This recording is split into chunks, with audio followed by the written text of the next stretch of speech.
Hello friends, मैं हूं सन्मय प्रकाश और आप देख रहे हैं यूट्यूब चैनल सरकारी जॉब न्यूज़। तो बहुत सारे इंपॉर्टेंट टॉपिक्स हैं जो भी आप देख रहे हैं, इन सब पर बात करेंगे एक एक करके। तो शुरू करते हैं दोस्तों। और आपको सिर्फ आवाज़ मिल रही है, मेरा चेहरा नहीं दिख रहा है क्योंकि मैं आउट ऑफ स्टेशन हूँ। 3-4 दिनों में ही मैं वापस अपने ऑफिस पहुँच जाऊँगा, उसके बाद फिर पहले की तरह सामने रहूँगा और आपको बताऊँगा। ठीक है? तो शुरू करते हैं और पहला इंपॉर्टेंट क्वेश्चन ये है कि भारत ने किस देश में आए विनाशकारी भूकंप के बाद ऑपरेशन अमिस्ताद चलाया? ये राहत अभियान है। आंसर क्या होगा? वेनेजुएला। दरअसल आपको पता होगा 24 जून की शाम को वेनेजुएला में 7.2 और 7.5 रिक्टर स्केल के दो शक्तिशाली भूकंप आए थे। उसके बाद फिर आफ्टर शॉक तो कई आए। तो वेनेजुएला में एक सदी से भी अधिक समय में आए ये सबसे शक्तिशाली भूकंपों में से एक था। 2000 से ज्यादा लोगों की मौत हो गई, हजारों लोग घायल हो गए, इंफ्रास्ट्रक्चर पूरी तरह से तबाह हो गया है। तो भारत सरकार ने वहाँ की जनता के लिए, वहाँ की सरकार की मदद के लिए ऑपरेशन अमिस्ताद चलाया। अमिस्ताद का मतलब क्या होता है? इसका मतलब होता है मित्रता, यानी फ्रेंडशिप। ये स्पेनिश वर्ड है। तो इंडियन एयरफोर्स के दो C-17 विमान जो ट्रांसपोर्ट एयरक्राफ्ट हैं इंडियन एयरफोर्स के, तो उसी ने मतलब सामान पहुंचाया है। अभी भी ये राहत कार्य चल रहा है वेनेजुएला के लिए। और वहाँ पर 41 सदस्यीय बचाव दल भी शामिल है। और राहत सामग्री में खास बात है कि आत्मनिर्भर जो भारतीय चिकित्सा दल है, वो है। इसका HDR पैलेट है, दवाओं से युक्त एक भारतीय सेना का फील्ड अस्पताल इकाई है वहाँ पर। और भीष्म क्यूब पोर्टेबल हॉस्पिटल भी वहाँ पर ले जाया गया है एयरफोर्स के विमान के जरिए। ठीक है, भीष्म क्यूब पोर्टेबल हॉस्पिटल, ये इंपॉर्टेंट है। अच्छा, जब इतनी बात कर ली हमने यहाँ पर राहत अभियान की, तो पिछले कई सारे जो राहत अभियान है उन सब के भी बारे में जिक्र कर लें, क्योंकि इससे रिलेटेड क्वेश्चंस अक्सर एग्जामिनेशन में आते हैं। तो अभी तो चलाया गया है ऑपरेशन अमिस्ताद जून 2026 में और जुलाई 2026 में भूकंप से तबाह वेनेजुएला को राहत पहुंचाने के लिए। उससे पहले ऑपरेशन सागर बंधु था 2025 में। पिछले साल तूफान दितवा जो आया था उससे श्रीलंका में बहुत बुरे हालात हुए थे, तो वहां राहत अभियान। ऑपरेशन ब्रह्मा चलाया गया था 2025 में म्यांमार में भूकंप राहत अभियान। ऑपरेशन दोस्त था 2023 में तुर्की में भूकंप राहत अभियान। ऑपरेशन मैत्री 2015 में नेपाल में भूकंप के बाद राहत अभियान। ऑपरेशन रेनबो श्रीलंका में 2004 में जो सुनामी का इफेक्ट था उसके दौरान राहत अभियान। ऑपरेशन कैस्टर मालदीव में 2004 में जो वही सुनामी आई थी उससे नुकसान हुआ था, उसके लिए राहत अभियान था। इसके अलावा कुछ रेस्क्यू अभियान भी देख लें। अभी तक तो हम लोग देखा राहत अभियान, अब ये रेस्क्यू यानी बचाव अभियान है भारतीयों को लाने का। तो पिछले साल ऑपरेशन सिंधु हुआ था। इसराइल और ईरान के बीच में जो संघर्ष हुआ था उस दौरान अपने नागरिकों को ईरान से स्वदेश लाने के लिए। ऑपरेशन इंद्रावती 2024 में हैती में जो क्रिमिनल गैंग की हिंसा हुई उस दौरान। ऑपरेशन अजय ये 2023 में हमास इजराइल युद्ध के दौरान। ऑपरेशन कावेरी 2023 में सूडान में गृह युद्ध के दौरान। ऑपरेशन गंगा 2022 में यूक्रेन में जो रूस का हमला हुआ था उस दौरान। ऑपरेशन राहत 2015 में यमन में संघर्ष के दौरान। चलिए अब आगे बढ़ते हैं मित्रों, और अगला क्वेश्चन है कि किस दक्षिण अमेरिकी देश में जून 2026 में 7.2 और 7.5 रिक्टर स्केल के शक्तिशाली भूकंप आए जिससे देशव्यापी इंफ्रास्ट्रक्चर को नुकसान हुआ काफी ज्यादा? तो इसका काफी आंसर जो है ना वो पहले से ही, पहले वाले क्वेश्चन से ही आपको समझ में आ गया होगा। आंसर का इसका वेनेजुएला। ठीक है, पिछले एक सदी में 100 साल में आए जो सबसे शक्तिशाली भूकंप थे, वेनेजुएला की बात करूं मैं, दुनिया की नहीं, उनमें से ये शक्तिशाली भूकंपों में से एक था। और न्यूज भी देख रहे हैं 2000 से ज्यादा लोग घायल हो मर गए, मारे जा चुके हैं 2000 से ज्यादा, और हजारों घायल हो चुके हैं। इंफ्रास्ट्रक्चर तो बर्बादी हो चुका है। अब सवाल होगा कि भूकंप आने की असली वजह क्या है वेनेजुएला में और पूरी दुनिया में? देखिए, हमारी धरती के ऊपर, मतलब ऊपर से जितनी शांत और ठोस दिखती है ना, उसके अंदर वैसा नहीं है। पृथ्वी की जो सबसे ऊंची परत है, क्रस्ट कहेंगे हम, वो सिंगल पीस में नहीं है, बल्कि इस तरह से कह सकते हैं कि अंडे के छिलके की तरह कई टुकड़ों में टूटी हुई है। और इन टुकड़ों को टेक्टोनिक प्लेट कहा जाता है। पूरी दुनिया में ऐसी 7 बड़ी और छोटी प्लेट्स हैं जो धरती के नीचे मौजूद जो गर्म लावे हैं मेंटल, उसके ऊपर बेहद धीमी गति से साल में कुछ सेंटीमीटर वो तैर रही हैं। तो वेनेजुला में क्या हुआ, वेनेजुला का जो उत्तरी हिस्सा है कैरेबियन प्लेट और साउथ अमेरिकन प्लेट की सीमा पर है, मतलब आप देख रहे हैं बीचों बीच से जा रहा है यहाँ से। तो यहाँ पर दोनों प्लेट एक दूसरे से अगल बगल में रगड़ खाते हैं, जिससे स्ट्राइक स्लिप मोशन कहते हैं इसको। तो जून में जो भूकंप आया है इसी रगड़ की वजह से हुआ है, और जुलाई तक अभी तक इसके नुकसान बहुत जबरदस्त हैं। ठीक है, और उसको ठीक किया जा रहा है, राहत अब पहुंचाया जा रहा है। यहाँ तक कि एक एक हफ्ते बाद जो लोगों की बॉडी निकाली जा रही है, कुछ तो जीवित भी निकल रहे हैं, लेकिन बहुत बुरी हालत है। अब वेनेजुला को मैप में तो आपने देखा ही है, देखिए इसकी राजधानी क्या है, कराकास है। राष्ट्रपति कौन है, निकोलस मादुरो है, लेकिन वो अमेरिका के जेल में कैद है। अमेरिका उन्हें उठाकर ले गया था, अमेरिका की सेना ने। तो कार्यवाहक राष्ट्रपति हैं डेल्सी रोड्रिगेज, जो अभी हाल ही में भारत भी यात्रा पर आई थी। मुद्रा यहाँ की है वेनेजुएला, वेनेजुएला बोलीवियर। पड़ोसी देश कोलंबिया है, ब्राजील है, गुयाना है, त्रिनिदाद है और टोबैगो है। ठीक है, चलिए आगे बढ़ते हैं। अगला क्वेश्चन है, विदेश सचिव का नाम बताइए जिनका कार्यकाल केंद्र सरकार ने 1 साल के लिए बढ़ा दिया, यानी 14 जुलाई 2027 तक के लिए। आंसर का विक्रम मिस्री, काफी पॉपुलर नाम है। तो केंद्र सरकार की जो नियुक्ति की एक समिति है ना कैबिनेट की, तो उसी ने ये एक्सटेंड किया है। और ये कैसे किया है, फंडामेंटल रूल्स 56D के तहत इनका कार्यकाल जो है ना वो 14 जुलाई 2026 से लेकर 1 साल आगे यानी 2027 तक के लिए बढ़ा दिया गया है।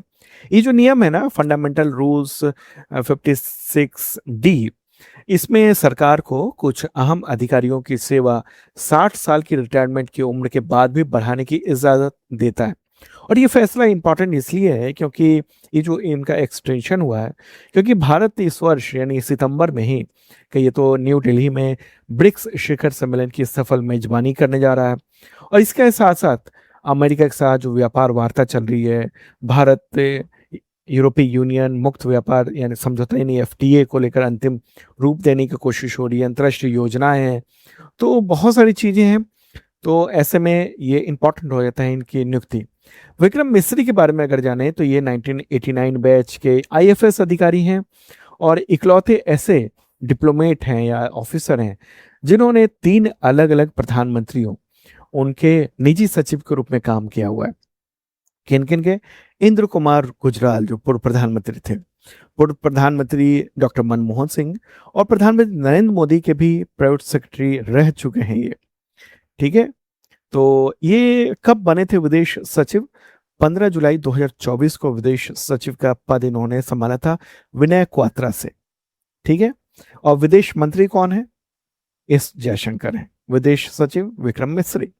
अगले क्वेश्चन लेते हैं, केंद्रीय प्रत्यक्ष कर बोर्ड यानी CBDT के अध्यक्ष का नाम बताएं जिनका कार्यकाल दिसंबर 2026 तक के लिए बढ़ा दिया गया है। आंसर क्या होगा, रवि अग्रवाल। इनका भी जो एक्सटेंशन दिया गया ना वो केंद्रीय कैबिनेट की नियुक्ति समिति ने ही दिया है, और अब इनका कार्यकाल 31 दिसंबर 2026 तक के लिए होगा। ठीक है, तो ये है कुछ महीने के लिए बढ़ाया गया है। ये 1988 बैच के इंडियन रेवेन्यू सर्विस यानी भारतीय राजस्व सेवा IRS अधिकारी हैं ये। CBDT है क्या, यानी फुल फॉर्म अगर अंग्रेजी में कहेंगे तो वह है central board of direct taxes, और ये भारत सरकार के वित्त मंत्रालय के अधीन राजस्व विभाग यानी डिपार्टमेंट ऑफ रेवेन्यू उसका एक हिस्सा है। CBDT ही पूरे जो इनकम टैक्स है उसकी प्रशासनिक संस्था है और इसके कामकाज की निगरानी करता है।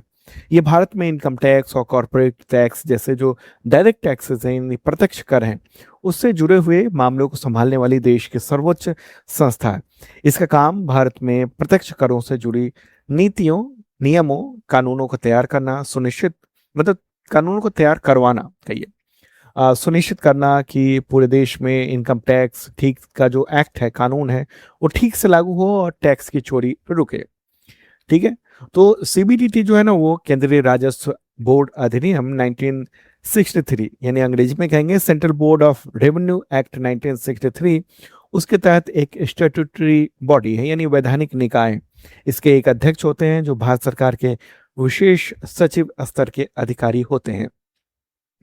आगे बढ़ते हैं दोस्तों, अगला क्वेश्चन लेते हैं। और उससे पहले आपको बताऊं कि अगर आपने अब तक यूट्यूब चैनल सरकारी जॉब न्यूज़ को सब्सक्राइब नहीं किया है तो ज़रूर कर लीजिएगा, और बेल आइकन तो मस्ट है दबाना आपके लिए, ताकि नोटिफिकेशन आपको वक्त पे मिलता रहेगा।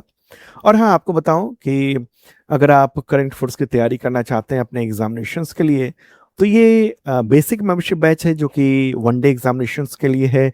एसएससी, टीचर, रेलवे, पुलिस, इन सब के लेवल का, राज्यों के एसएससी लेवल का। इसके ज़रिए आपको पिछले 2 सालों के कंटेंट मिल जाते हैं, अगले 1 साल तक अपडेट मिल जाता है। और दूसरा है आईएसपीसीएस एडवांस्ड करंट अफेयर्स प्रोग्राम, और इसके ज़रिए आपको यूपीएससी और स्टेट पीसीएस के करंट अफेयर्स की तैयारी हो जाती है। इसमें खास बात है कि स्टेटमेंट वाइज क्वेश्चंस कराए जाते हैं, और संडे को 3-4 घंटे का लाइव सेशन होता है। उसमें बिल्कुल करंट अफेयर्स तो शानदार हो जाता है, और डेली के वीडियोस भी, पीडीएफ भी, टेस्ट भी, ये सब कुछ होते हैं।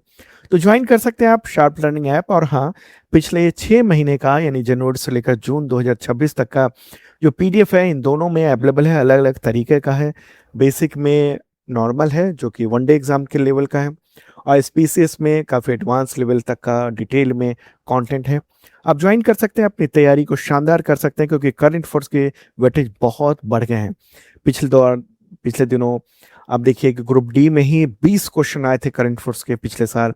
अभी 2026 में जो यूपीएससी प्रीलिम्स का एग्जामिनेशन हुआ, उसमें 40 से ज़्यादा प्रश्न थे करंट अफेयर्स के, और ज़्यादातर टकराए ही थे। तो इसलिए ये सब ज़रूरी है। चलिए अब आगे बढ़ते हैं दोस्तों, अगला क्वेश्चन लेते हैं। केंद्र सरकार ने वीबीजी रामजी अधिनियम 2025 को 1 जुलाई 2026 लागू किया, तो किस कानून के तहत लाया गया है? आंसर क्या होगा इसका? इसमें से आंसर होगा मनरेगा। तो मनरेगा यानी महात्मा गांधी नरेगा, तो उसके जगह पर अब वीबीजी रामजी एक्ट को लागू कर दिया गया है। इसका फुल फॉर्म है विकसित भारत रोजगार एवं आजीविका मिशन ग्रामीण अधिनियम। तो 1 जुलाई से इसको लागू कर दिया गया है, और केंद्र सरकार ने राज्यों के शासित प्रदेशों को लगभग 95,692 यानी 95,692 करोड़ रुपए की अंतरिम आवंटन जो है ना वो कर दिया है। अगर हम देखें, क्योंकि एग्जामिनेशन में इससे रिलेटेड क्वेश्चन पूछे जाएंगे, सरकारी योजना है ये और काफ़ी बदलाव हुआ है। तो अगर देखें कि मनरेगा से अगर तुलना करेंगे, तो इसमें देखिए, एक तो रोजगार गारंटी के दिनों का विस्तार किया गया है। मनरेगा के तहत हर ग्रामीण को, घराने को, मतलब परिवार को 100 दिन की रोजगार की गारंटी थी, जबकि इसमें यानी वीबीजी रामजी बिल में 125 दिन तक बढ़ाने का प्रावधान है। इसमें खास बात है कि एग्रीकल्चर जो सीजन है उसमें रोजगार की गारंटी को पॉज किया गया, मतलब उसको स्थगित किया गया। ये बिल में पहली बार ऐसा हुआ है कि रोजगार गारंटी के लिए 60 दिन का अवकाश रहेगा, यानी बीज बोने, कटाई और प्रमुख जो एग्रीकल्चर जो मौसम है उसके दौरान ग्रामीण जो मजदूर हैं उनको वहाँ उपलब्ध हो, इसके लिए इस यानी वीबीजी रामजी बिल में के तहत काम नहीं कराया जाएगा साल में 60 दिन, ताकि किसानों को श्रम उपलब्ध हो सके। एक और खास बात है कि केंद्र और राज्यों के बीच में जो फाइनेंशियल जो साझेदारी है उसमें बदलाव है। पहले मनरेगा में मजदूरों की मजदूरी का खर्चा पूरी तरह से केंद्र सरकार वहन करती थी, जबकि वीबीजी रामजी बिल में 60-40 का वित्तीय भागीदारी मॉडल लागू होगा, यानी आधिकारिक राज्यों के लिए होगा। और यानी 60% जो है ना वो केंद्र सरकार और 40% राज्य सरकार, जबकि उत्तर पूर्व और हिमालयी राज्यों के लिए 90-10 का ये रखा गया है। ठीक है, यानी 90% केंद्र सरकार और 10% जो पहाड़ी राज्य हैं या उत्तर पूर्व राज्य हैं उनके लिए।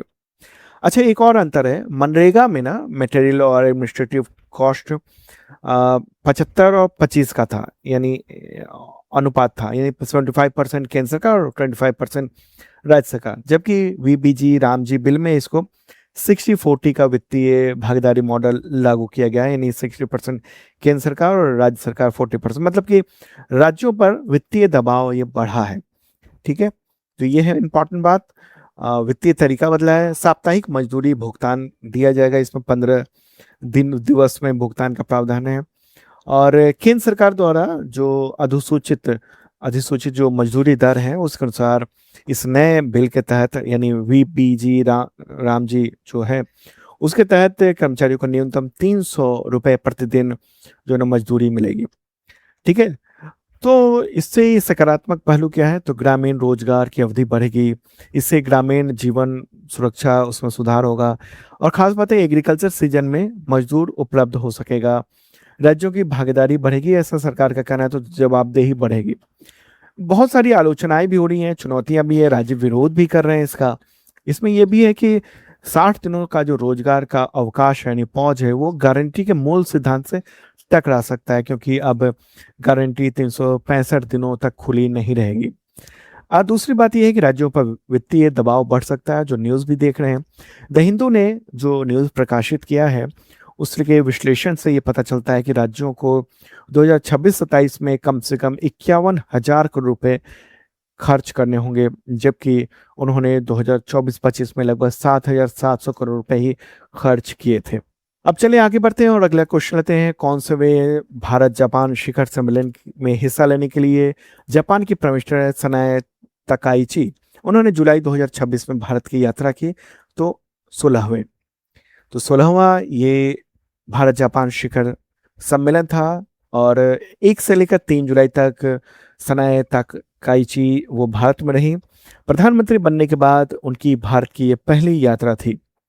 और इससे पहले अगर हम देखें, जो ये शिखर सम्मेलन है, समिट है भारत जापान वाली, वो कहाँ पर हुई थी, 15वां कहाँ पर समिट हुई थी, 15वीं, तो वो जापान में हुई थी, और प्राइम मिनिस्टर नरेंद्र मोदी पिछले साल अगस्त 2025 में टोक्यो गए थे। ठीक है, अब इसमें कई सारे कुछ एग्रीमेंट भी साइन किए गए हैं, तो वो नेक्स्ट वीडियो में मैं बताऊंगा, क्योंकि जब तक ये कंटेंट तैयार किया जा रहा था फाइनल डिसीजन नहीं हुआ था। ठीक है, तो जापान का मैप भी आप देख ही रहे हैं, ये रहा। जापान की जो राजधानी है वो है टोक्यो, सम्राट है नारुहितो, और मुद्रा यहाँ पर चलती है जापानी येन। अगला क्वेश्चन है कि राष्ट्रीय चिकित्सा दिवस कब मनाया जाता है, तो ये 1 जुलाई को मनाया जाता है। और क्यों मनाया जाता है 1 जुलाई को, ये दिन जो है ना वो डॉक्टर और पश्चिम बंगाल के जो सेकंड चीफ मिनिस्टर थे डॉक्टर बिधान चंद्र रॉय, उनके सम्मान में मनाया जाता है। तो बिधान चंद्र रॉय का जो जन्म हुआ था 1 जुलाई 1882 को हुआ था, और इसी दिन 1 जुलाई 1962 को उनका निधन हुआ था। ठीक है, तो वो 14 साल तक पश्चिम बंगाल के सीएम रहे थे, चिकित्सा के क्षेत्र में महत्वपूर्ण योगदान दिया था, और 1961 में इनको भारत रत्न से नवाजा गया था। तो भारत में नेशनल डॉक्टर्स डे की शुरुआत हुई थी 1991 में, उसी समय से।